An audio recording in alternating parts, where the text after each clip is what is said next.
প্রশ্নে জিজ্ঞাসা করেছে ক, খ ও গ এর মধ্যে 1200 টাকা এরূপে ভাগ করিয়া দাও যেন ক ক্ষয়ের দ্বিগুণ এবং গ ক্ষয়ের 3 গুণ পায়। তা দেখো সব থেকে কম পাচ্ছে কে? খ সব থেকে কম পাচ্ছে। খ, তার কারণটা কি? দেখো এই লাইনে বলেছিল যে ক দেখো ক্ষয়ের দ্বিগুণ টাকা পায়, মানে খ যদি 1 টাকা পায় তাহলে ক পাবে 2 টাকা। আবার দেখো এখানে লেখা আছে গ ক্ষয়ের 3 গুণ পায়, মানে খ যদি 1 টাকা পায় তাহলে গ পাবে 3 টাকা। তাহলে বোঝা গেল খ সব থেকে কম টাকা পায়। তাহলে কি? তাহলে সব থেকে কম পাবে খ।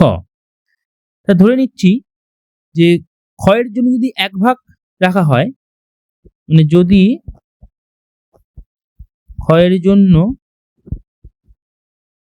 1 ভাগ রাখা হয় তাহলে কয়ের জন্য কত থাকছে? কয়ের জন্য 2 ভাগ রাখা হচ্ছে, কারণ 1 এর সাথে 2 গুণ করবো আমরা, কারণ খ কি বলেছে, মানে ক হচ্ছে ক্ষয়ের দ্বিগুণ টাকা পায়, এর দেখুন দ্বিগুণ লেখা আছে। তাহলে 1 গুণিতক 2 মানে 2 ভাগ রাখা হয়।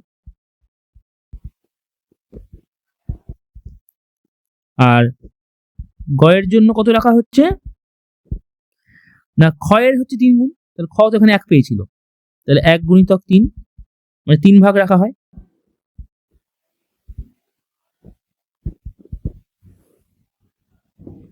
তাহলে মোট কত ভাগ হলো না, মোট হলো 1 যোগ 2 যোগ 3 মানে 6 ভাগ। এই 1 যোগ 2 যোগ কোথাতে পেলাম না, এখানে 1 এখানে 2 এখানে 3, মানে খ পেয়েছে 1 ভাগ, ক পেয়েছে 2 ভাগ আর গ পেয়েছে 3 ভাগ, তাহলে মোট 6 ভাগ। এবার খেয়াল করো দেখো মোট কত টাকা ছিল, 1200 টাকা ভাগ করতে হবে, তাহলে 6 ভাগ সমান 1200 টাকা। তাহলে 1 ভাগ কত, কি করব না 1200 কে আমরা 6 দিয়ে ভাগ করে দেবো, 6 দিয়ে 12 হয় মানে 200 টাকা, 1 ভাগ মানে 200 টাকা করে।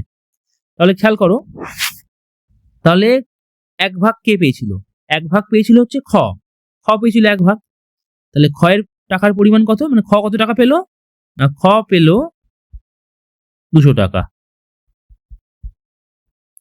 এবার ক কত পেয়েছিল না, পেয়েছিল 2 ভাগ পেয়েছিল, তাহলে আমরা 200 কে কি করব, 2 দিয়ে গুণ করব, তাহলে ক পেল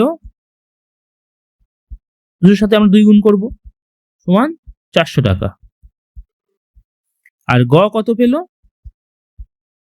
না, কি বলেছিল না 3 ভাগ পেয়েছিল, 1 ভাগ মানে যদি 200 টাকা হয় তাহলে 3 ভাগ কত না, 200 দিয়ে আমরা 3 দিয়ে গুণ করবো 200 কে, 2 3 600 টাকা।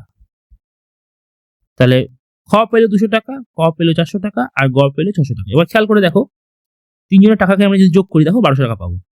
তাহলে খ মানে প্রথমে ক থেকেই লিখছি, ক পেল 400 টাকা, এটা পেয়েছে ক, আর 200 টাকা পেয়েছে হচ্ছে খ, আর গ পেয়েছে 600 টাকা।